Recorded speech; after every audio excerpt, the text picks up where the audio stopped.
প্রিয় দর্শক, আজকে আমরা এমন একটি সাপের কথা জানবো যে কিনা হযরত মূসা আলাইহিস সালাতু ওয়াস সালামের যুগে জন্মগ্রহণ করেছিল এবং প্রায় 2000 বছর হায়াত পেয়ে বিশ্বনবী হযরত মুহাম্মদ সাল্লাল্লাহু আলাইহি ওয়াসাল্লামের যুগে এসে সে মৃত্যুবরণ করে। অনেক যুগ আগের কথা, মিশরের প্রাচীন ভূমিতে নবী মূসা আলাইহিস সালাতু ওয়াস সালাম মহান আল্লাহ রাব্বুল আলামিনের বাণী পৌঁছে দিচ্ছিলেন তার কওমের মাঝে। সেখানকার জঙ্গলের ছোট্ট একটি টিলার পাশেই বসবাস করত এক অদ্ভুত ধরনের সাপ। সাপটি দেখতে অন্যান্য সাধারণ সাপের মতোই ছিল, কিন্তু তার ভিতরে অদ্ভুত এক চেতনা কাজ করত। লোককথায় প্রচলিত ছিল তার একটি ভুলের কারণে মহান আল্লাহ রাব্বুল আলামিন তাকে সাপের রূপে রূপান্তর করে দেয়। নিয়ে নেওয়া হয় তার থেকে মানুষের সুশ্রী রূপ, কিন্তু মানুষের মতো কথা বলার শক্তি তার ভিতরে অবশিষ্ট রয়ে যায়। তার নাম ছিল হারেসা। সে প্রায়শ্চিত্ত করতে পারেনি, তাই মহান আল্লাহ রাব্বুল আলামিনের কাছে ক্ষমা প্রার্থনার জন্য সে সুযোগ খুঁজতে থাকতো। একদিন সেই হারেসা সাপ পাহাড়ের উপরে নিঃসঙ্গ সন্ধ্যায় বসেছিল। হঠাৎ করে সে আকাশ থেকে একটি উজ্জ্বল আলো দেখতে পায়। প্রথমত হারেসা মনে করলো সেই আলোটি হয়তো বজ্রপাত থেকে সৃষ্টি হয়েছে, কিন্তু পরক্ষণে সে খেয়াল করলো আলোটি নিমিষে মিলিয়ে যাচ্ছে না, যা বজ্রে সাধারণত হয়ে থাকে তা কিছুক্ষণের জন্য স্থায়ী হতে লাগলো। তখন সে ভালোভাবে লক্ষ্য করলো এবং দেখতে পেল পাহাড়ের উপরে হযরত মূসা আলাইহিস সালাতু ওয়াস সালাম মহান আল্লাহ রাব্বুল আলামিনের সাথে কথোপকথন করছেন। হারেসা সাপটি একটু দূরে অবস্থান করছিল, কিন্তু তা সত্ত্বেও মহান আল্লাহ রাব্বুল আলামিনের বাণী অনেকটাই স্পষ্টভাবে সে শুনছিল। তখন সে শুনতে পেল মহান আল্লাহ রাব্বুল আলামিন হযরত মূসা আলাইহিস সালাতু ওয়াস সালামকে বলছেন, হে মূসা, শুনে রাখো, আমি তোমাকে পছন্দ করেছি এবং তোমাকে যেমন প্রেরণ করেছি এমন আমি তোমার পরেও আরো অনেক নবী ও রাসূল প্রেরণ করব, কিন্তু শেষ যুগে আমি একজন নবী প্রেরণ করব যার নাম হবে আহমদ। তখন মূসা আলাইহিস সালাতু ওয়াস সালাম মহান আল্লাহ রাব্বুল আলামিনকে জিজ্ঞাসা করলেন, ইয়া রাব্বুল আলামিন, আপনার নবী এবং তার উম্মতরা কেমন হবে? তখন মহান আল্লাহ রাব্বুল আলামিন বললেন, সে হবে দয়া ও করুণার উৎস। সে কেবল মানুষের জন্য নয়, বরঞ্চ জিনজাতি এবং সমস্ত সৃষ্টিগুলোর জন্য সে হবে রহমত স্বরূপ।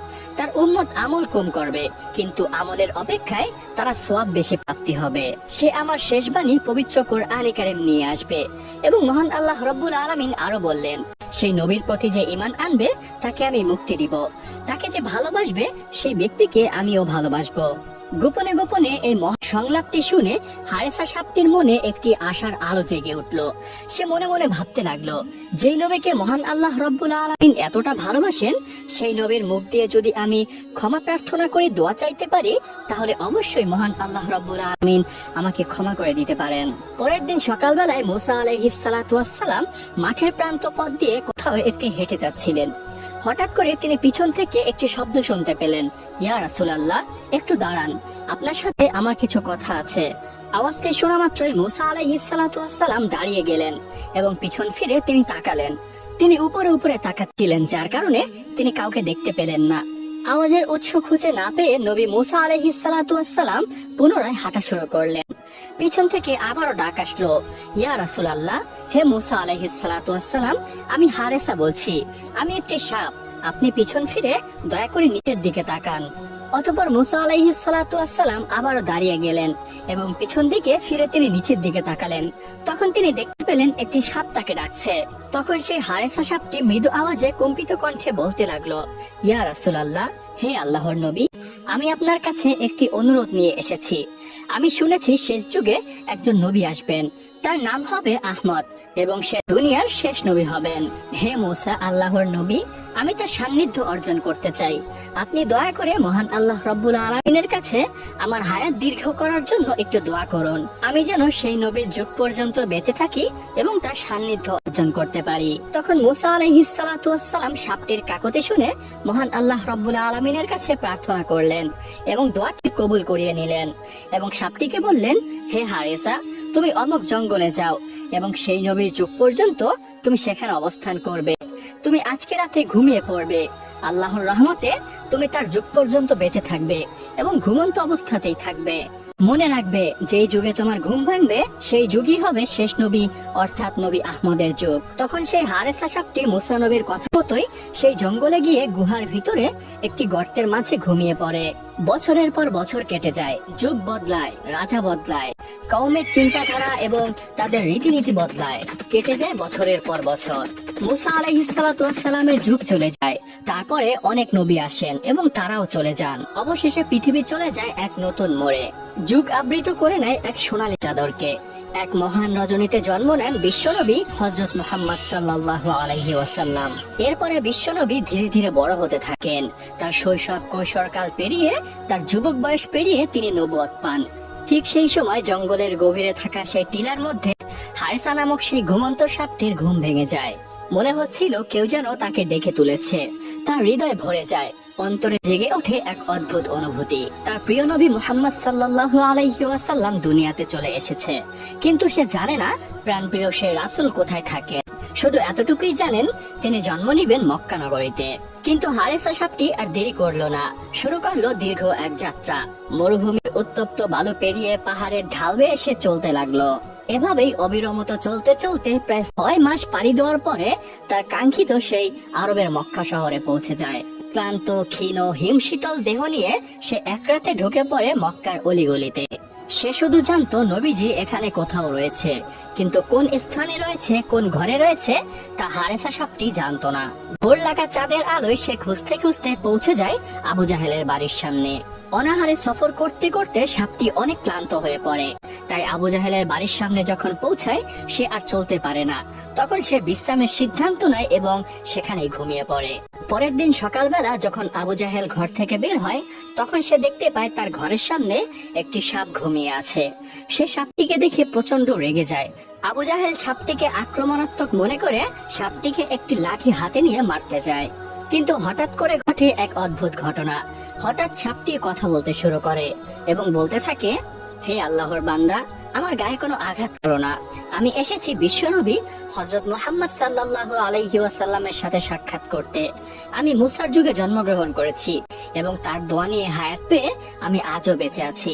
আমি তার সাথে দেখা করে আমি এখান থেকে চলে যাব। আমি তোমার কোনো ক্ষতি করতে আসিনি। দয়া করে তুমি আমার কোনো ক্ষতি করো না।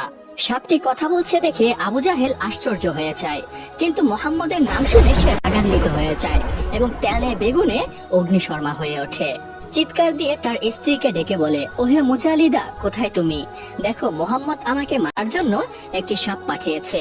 এটি একটি জাদুকরী সাপ যে মানুষের মতো কথাও বলতে পারে। তার স্ত্রী ঘর থেকে বের হয়ে দেখলো আসলে আবু জাহেল ঠিকই বলছে, সাপটি কথা বলতে পারে এবং সে মুখে মুহাম্মদ নবীর নাম নিচ্ছে। মুজালিদা একজন সৎ নারী ছিলেন। সে ইসলামের প্রতি পৃষ্ঠপোষণ না করলেও ইসলামের প্রতি যথাযথ শ্রদ্ধা রাখতেন, কিন্তু আবু জাহেলের জন্য সে মুখ দিয়ে কখনো শ্রদ্ধা প্রকাশ করতে পারতেন না। সে সাপটিকে মারতে নিষেধ করে, কিন্তু আবু জাহেল তার কোনো কথা না শুনে ক্ষিপ্ত হয়ে ওঠে এবং ক্ষিপ্ত কণ্ঠে বলতে থাকে, ওহে জাদুকরী সাপ, তোকে নিশ্চয়ই মুহাম্মদ পাঠিয়েছে আমাকে মারার জন্য। তোকে আর আমার হাত থেকে কেউ রক্ষা করতে পারবে না। আজকে আমি তোকে মেরেই ছাড়বো।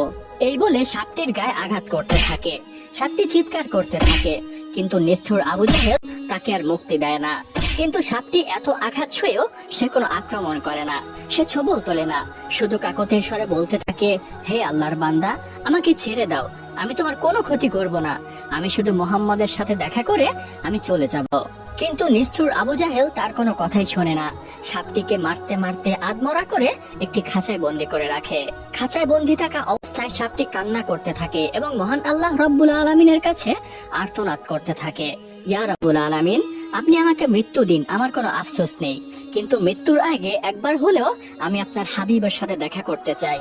রাতের বেলায় ঘরের ভিতরে প্রদীপ জ্বলছে নিবু নিবু করে। মুজালিদা কম্পিত কণ্ঠে আবু জাহেলকে বলতে লাগলো, হে আমর ইবনে হিশাম, আপনি এই সাপটিকে কি করতে চান? ও তো আপনার কোনো ক্ষতি করেনি, এত মেরেছেন তাও তো আপনাকে আক্রমণ করতে আসেনি, ওকে ছেড়ে দিলেও তো পারেন। মুজালিদার এই কথা শুনে আবু জাহেল রাগে অগ্নিশর্মা হয়ে গেল। তার গালে একটি চড় মারলো এবং বলল, মুহাম্মদ ওকে জাদু করে পাঠিয়েছে, তাই সাপ হয়েও ও কথা বলতে পারছে। ওকে আমি কখনোই ছেড়ে দিব না, আমি এর প্রতিশোধ অবশ্যই নিব। এভাবে বাকতর্ক করে তারা দুজনেই ঘুমিয়ে পড়ে। কিন্তু মুজালিদার অন্তর ছিল অনেকটাই নরম, তার মনে মায়া ছিল, সে সহ্য করতে পারল না। গভীর রাতে সে ঘর থেকে বের হয়ে গেল এবং বের হয়ে সেই সাপের কাছে গেল, সাপটিকে খাঁচা থেকে মুক্ত করার আশায়। অন্যদিকে মুজালিদা ঘর থেকে বের হওয়ার পরপরই আবু জাহেলের ঘুম ভেঙে যায়। সে তাকে পাশে দেখতে না পেয়ে সে ইতস্ত বোধ করে এবং ভাবতে থাকে নিশ্চয়ই সেই সাপটিকে ও ছাড়াতে গিয়েছে। তাই আবু জাহেল দেরি না করে ঘর থেকে বের হয়ে যায়। মুজালিদা যখনই সেই সাপের কাছে যাবেন তাকে মুক্ত করার জন্য, তখনই সে দেখতে পেল আবু জাহেল ঘর থেকে বের হচ্ছে। মুজালিদা আবু জাহেলকে দেখে ভয় পেয়ে যায়, সে থ মেরে দাঁড়িয়ে থাকে। আবু জাহেল এসে তাকে জিজ্ঞাসা করে, হে মুজালিদা, তুমি এখানে কেন এসেছো? তখন মুজালিদা কম্পিত কণ্ঠে বলতে থাকে, হে আমর ইবনে হিশাম, আমি ঘর থেকে এই সাপটির স্থানান্তর হওয়ার কিছু আওয়াজ শুনতে পাই। আমি ভেবেছি মুহাম্মদ এই সাপটিকে নিয়ে যাচ্ছে, তাই এটি দেখার জন্য আমি বাইরে এসেছি। মুহাম্মদের এত সাহস কিভাবে হয় যে আপনার হাত থেকে এই সাপটিকে নিয়ে যাবে? এভাবেই আট পাঁচ বুঝিয়ে আবু জাহেলকে মুজালিদা ঘরে পাঠিয়ে দিল এবং সেও ঘরে চলে গেল। এই কথা যদি আবু জাহেলকে না বলতো তাহলে হয়তো আবু জাহেল তাকে অত্যাচার করত। এভাবে প্রায় 3 দিন যাবৎ সাপটিকে আটকে রেখে নির্যাতন করতে থাকে সেই নিষ্ঠুর আবু জাহেল।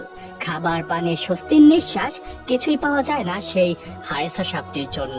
লোকেরা দেখতে আসে কে সেই সাপ যে কথা বলে, কিন্তু তাও নিষ্ঠুর আবু জাহেলের জন্য তাদেরও অন্তর কেঁপে ওঠে। তারা বলতে থাকে এই সাপটিকে আদৌ এত অত্যাচার করা কি ঠিক হচ্ছে? কিন্তু সাপটি শুধু কান্না করত এবং আল্লাহ আল্লাহ বলে চিৎকার করত। অবশেষে 3 দিন অতিবাহিত হওয়ার পরে হারেস সাপটির দেহ নিস্তেজ হয়ে পড়ে, সে মারা যায়। কিন্তু এখানেই শেষ নয়, আবু জাহেল এতেও সন্তুষ্ট হলো না।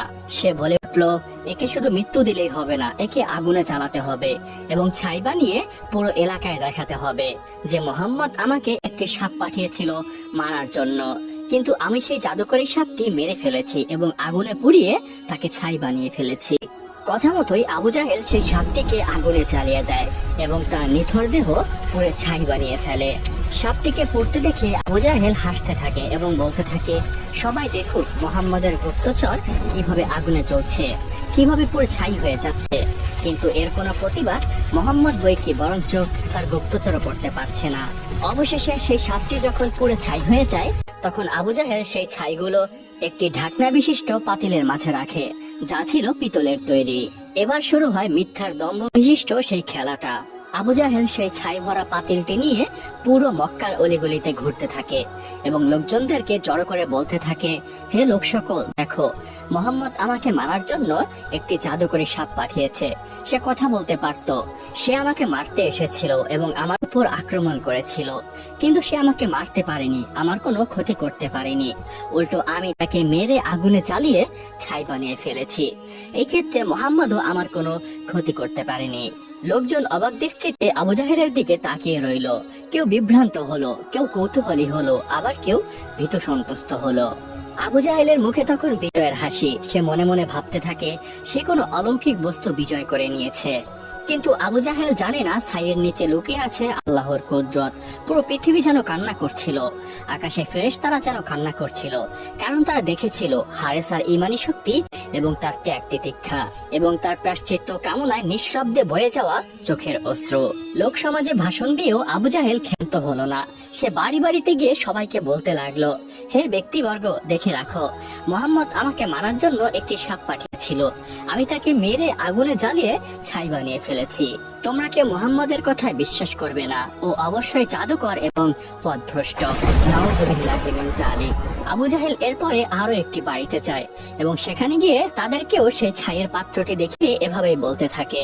মক্কার কোনো অলিগলি আবু জাহেল ছাড়লো না, যাকেই সামনে পেল তাকেই সেই পাত্রটি দেখিয়ে এভাবে উল্টো পাল্টা বলতে লাগলো। অবশেষে পৌঁছালো গণ্যমান্য একজন ব্যক্তির কাছে, যার বয়স একটু ভারী ছিল, একটু বৃদ্ধ টাইপের ছিল। তার সামনে গিয়েও আবু জাহেল আগের কথাগুলোই বলল, হে ব্যক্তি, শুনে রাখো, মোহাম্মদ আমার কাছে একটি জাদুকরী সাপ পাঠিয়েছিল। সাপটি কথা বলতে পারত এবং আমাকে ক্ষতি করতে চেয়েছিল, কিন্তু আমি তাকে তা সুযোগ দেইনি। তাকে আমি মেরে ফেলেছি এবং আগুনে জ্বালিয়ে ছাই করে ফেলেছি। এই পাত্রের ভিতরে সেই ছাই আছে। তোমরা দয়া করে মোহাম্মদের কোনো কথা শুনবে না। আবু জাহেলের কথা শুনে সেই লোকটি বলতে লাগলো, হে আমর ইবনে হিশাম, তোমার এই ক্ষেত্রে লজ্জা হওয়া উচিত। সাপটি কথা বলতে পারতো কিনা আমি জানি না, কিন্তু তুমি একটি অবলা প্রাণীর উপরে অত্যাচার করেছো, নৃশংসভাবে তাকে আগুনে পুড়িয়ে তুমি ছাই করে ফেলেছো, আবার এত বড় বড় কথা বলছো। অবশ্যই তোমার এই ক্ষেত্রে লজ্জা হওয়া উচিত। তুমি মোহাম্মদের কাছে যাও এবং তাকে গিয়ে জিজ্ঞেস করো সে আসলেই এই সাপটিকে তোমার কাছে পাঠিয়েছিল কিনা। আবু জাহেল তার কথায় উত্তর দিল, আচ্ছা ঠিক আছে, কালকে সকালেই আমি মোহাম্মদের সাথে দেখা করব। এরপরে আবু জাহেল নবী করিম সাল্লাল্লাহু আলাইহি ওয়াসাল্লামের কাছে যায়। তার আশেপাশে লোকেদের ভিড়, সবাই দেখতে চাচ্ছে এই সাপটির ব্যাপারে মোহাম্মদ কি করতে চায়। মোহাম্মদ কি বাস্তবেই আবু জাহেলের কাছে এই সাপটি পাঠিয়েছিল আবু জাহেল যেমনটি বলেছিল, নাকি এর থেকে কোনো ভিন্ন কিছু ছিল? আবু জাহেল সবার সামনে দাঁড়িয়ে আছে। আবু জাহেলের সামনে দাঁড়িয়ে আছে নবী করিম সাল্লাল্লাহু আলাইহি ওয়াসাল্লাম, তার পিছনে দাঁড়িয়ে আছেন কিছু সংখ্যক সাহাবী। আবু জাহেল তখন জিজ্ঞাসা করলো, হে মুহাম্মদ, বলো তো আমার হাতে কি রয়েছে? তখন নবী করিম সাল্লাল্লাহু আলাইহি ওয়াসাল্লাম বলছেন, হে আমর ইবনে হিশাম, আপনার হাতে তো একটি পিতলের পাত্র রয়েছে যা লাল কাপড় দিয়ে ঢাকা রয়েছে, কিন্তু এর ভিতরে কি আছে সেটা আমি জানি না। তখন আবু জাহেল হেসে দিল এবং বলতে লাগলো, হে লোক সকল, সবাই দেখো, মোহাম্মদ অনেক সময় ভবিষ্যৎবাণী করে, ভবিষ্যতে এটা হবে, ভবিষ্যতে ওটা হবে, কিন্তু তার চোখের সামনে থাকা পাত্রটির মাঝে কি রয়েছে সে এটাই বলতে পারে না। তাহলে সে কিসের নবী? আমি তাকে বিশ্বাস করি না। আবু জাহেলের কথার প্রত্যুত্তরে নবী করিম সাল্লাল্লাহু আলাইহি ওয়াসাল্লাম বলে উঠলেন, হে আমর ইবনে হিশাম, আমি কোনো ভবিষ্যৎ বক্তা নই বা আগামীকালের বিষয়ে আমি কোনো জ্ঞান রাখি না। আল্লাহর পক্ষ থেকে আমাকে যা জানানো হয় আমি সেটাই আপনাদের মাঝে ব্যক্ত করি। আমি তার থেকে কিছু কমাইও না, কিছু বাড়াইও না, এবং নিজের থেকে আমি কিছু বলিও না। তখন আবু জাহেল আরো অট্টহাসি দিতে লাগলো এবং বলল, হে মোহাম্মদ, তুমি আমাদের মৃত্যুর পরের কথা বলো। মৃত্যুর পরে আমাদের নাকি জাহান্নামে যেতে হবে, হাসর নাসর হবে। তাহলে এই পাত্রের ভিতরে কি আছে সেটি বলে দেখাও। তুমি যদি বলতে পারো তাহলে আমি ঈমান নিয়ে আসব। আবু জাহেলের এই কথার পরে নবী করিম সাল্লাল্লাহু আলাইহি ওয়াসাল্লাম কিছুক্ষণ মাথা নিচু করে রাখলেন। এরপরে তিনি মাথা উঁচু করলেন এবং আকাশের দিকে তাকালেন। তারপরে তিনি প্রার্থনা করতে লাগলেন এবং বলতে লাগলেন, ইয়া রাব্বুল আলামিন, আপনি যদি চান মৃত্যুকে জীবিত করতে পারেন, আপনি যদি চান জীবিতকে মৃত্যু দান করতে পারেন। আপনার হুকুম ছাড়া কিছুই সম্ভব না। গাছের একটি পাতাও আপনার অনুমতি ছাড়া নড়ে না। এই পিতলের পাত্রের ভিতরে কি আছে আমি সেটা জানি না। দয়া করে আপনি এর ভিতরে বস্তুটির প্রাণ ফিরিয়ে দেন, যেন এই নিজে সাক্ষ্য দিতে পারে আল্লাহ এক, তার কোনো শরীক নেই। নবীজির এই প্রার্থনা করার সাথে সাথে ভিতর থেকে সাপটি কথা বলে উঠল এবং বলল, লাব্বাইক ইয়া রাসূলুল্লাহ, আল্লাহ ছাড়া কোনো মাবুদ নেই, আল্লাহু আকবার। এই কথা বলার সাথে সাথেই আবু জাহেল ভয় পেয়ে যায় এবং সেই পাত্রটি হাত থেকে ফেলে দেয়। সঙ্গে সঙ্গে তার মুখ খুলে যায় এবং সাপটি বের হয়ে আসে।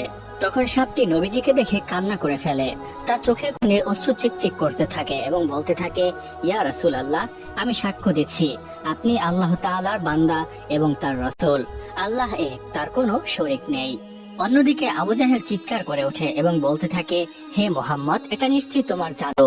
পাত্রের ভিতরে এই সাপটি ছাই অবস্থায় ছিল, আমি নিজের হাতে একে আগুনে পুড়িয়েছি। নিশ্চয়ই তুমি জাদু করে একে ফিরিয়ে এনেছো। অবশ্যই তুমি একটি প্রকাশ্য জাদুকর। আবু জাহেলের কথার প্রতিউত্তর সাপটি নিজেই দিল এবং বলল, হে আমর ইবনে হিশাম, শুনে রাখো, আল্লাহ রাব্বুল আলামিন নিজেই আমার প্রাণ ফিরিয়ে দিয়েছেন। এই ক্ষেত্রে মুহাম্মদ সাল্লাল্লাহু আলাইহি ওয়াসাল্লামের কোনো হাত নেই। তিনি শুধু দোয়া করেছেন, অবশ্যই তিনি জাদুকরী নন। আশেপাশের লোকেরা চিৎকার দিয়ে উঠল এবং বলল, আল্লাহু আকবার, এটা নিশ্চয় কোনো জাদু নয়, এটা আল্লাহ রাব্বুল আলামিনের প্রকাশ্য কুদরত। তখন নবী করিম সাল্লাল্লাহু আলাইহি ওয়াসাল্লাম সাপটিকে জিজ্ঞাসা করেন, হে সাপ, তোমার নাম কি? তুমি কোথা থেকে এসেছো? আমার কাছেই বা তুমি কেন এসেছো? তখন সাপটি এক এক করে সবকিছু খুলে বলল, ইয়া রাসূলুল্লাহ, আমার নাম হারেসা। আমি হযরত মুসা আলাইহিস সালাতু ওয়াস সালামের যুগে জন্ম নিয়েছি। ইয়া রাসূলুল্লাহ, আমার একান্ত আকাঙ্ক্ষা আমি আপনার সান্নিধ্য লাভ করব এবং আপনাকে দিয়ে আমার জন্য মাগফিরাতের দোয়া করাবো। তাই আমি মুসা আলাইহিস সালাতু ওয়াস সালামের কাছে হায়াত দীর্ঘ করার জন্য দোয়া প্রার্থনা করি এবং সে আল্লাহর কাছে দোয়া করলে আল্লাহ আমার হায়াত দীর্ঘ করে দেন। আমি তার যুগ থেকে আপনার যুগ পর্যন্ত ঘুমন্ত অবস্থায় ছিলাম, কিন্তু মক্কায় আমার জানা ছিল না আপনি কোথায় বসবাস করেন, যার জন্য মক্কায় এসে আমি অনেক ঘোরাফেরা করি। অবশেষে আমি ক্লান্ত হয়ে পড়ি এবং এই ব্যক্তির বাড়ির সামনে ঘুমিয়ে পড়ি। এই ব্যক্তি যখনই আমাকে দেখতে পায় সে আমাকে মারতে আসে, কিন্তু আমি তাকে নিষেধ করি, আমি তার কাছে ক্ষমা প্রার্থনা করি। কিন্তু সে যখনই আমার মুখে আপনার নামটি শুনতে পায় সে আমার উপর আক্রমণাত্মক হয়ে ওঠে, আমাকে অনেক আঘাত করে, অনেক অত্যাচার করে, আমাকে খাঁচায় পর্যন্ত বন্দি করে রাখে। আমি তাকে বারবার বলি আমাকে ছেড়ে দিতে, অনেক কাকুতি করি, কিন্তু সে আমাকে আর ছাড়ে না। অবশেষে আমাকে মেরে আগুনে জ্বালিয়ে পুড়ে ছাই বানিয়ে দেয়। ইয়া রাসূলুল্লাহ, আমি তখনও তার কোনো ক্ষতি করিনি, কিন্তু এখন যেহেতু দ্বিতীয়বার আমি সুযোগ পেয়েছি, এখন আর আমি সুযোগ হাতছাড়া করব না। এবার আমি আর তাকে ছাড়বো না, আমি তাকে শেষ করে দিব। এই বলে হারেসা সাপটি আবু জাহেলের দিকে তেড়ে যায় তাকে ছোবল মারার জন্য। আবু জাহেল ভয় দৌড়াতে থাকে, কিন্তু নবী করিম সাল্লাল্লাহু আলাইহি ওয়াসাল্লাম পিছন থেকে সাপটিকে ডেকে বললেন, হে হারেসা, তুমি তাকে ক্ষমা করে দাও, তার কোনো ক্ষতি করো না। মানছি তোমার উপর অবশ্যই জুলুম এবং অত্যাচার করা হয়েছে, কিন্তু মনে রাখবে তুমি যদি কাউকে মাফ করো, ক্ষমা করে দাও, তাহলে নিশ্চয়ই মহান আল্লাহ রাব্বুল আলামিন তোমাকেও ক্ষমা করবেন এবং তার বিনিময়ে তোমাকে উত্তম প্রতিদান দিবেন।